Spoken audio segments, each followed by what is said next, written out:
What's up everyone? Welcome back friends at home. In this mission, 56 divided by 56 which equals 1 and 56 divided by 56 equals 1. Now we have this problem, 1 divided by 1 which equals 1.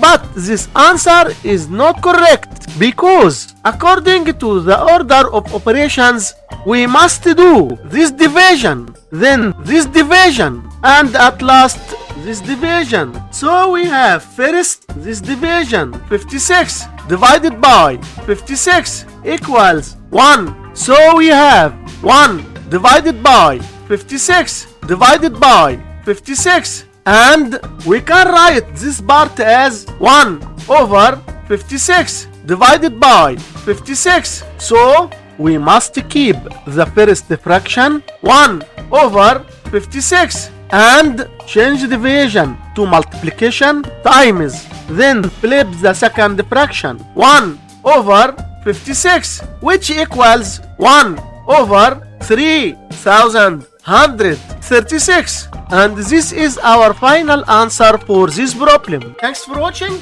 Make sure to like and share with friends.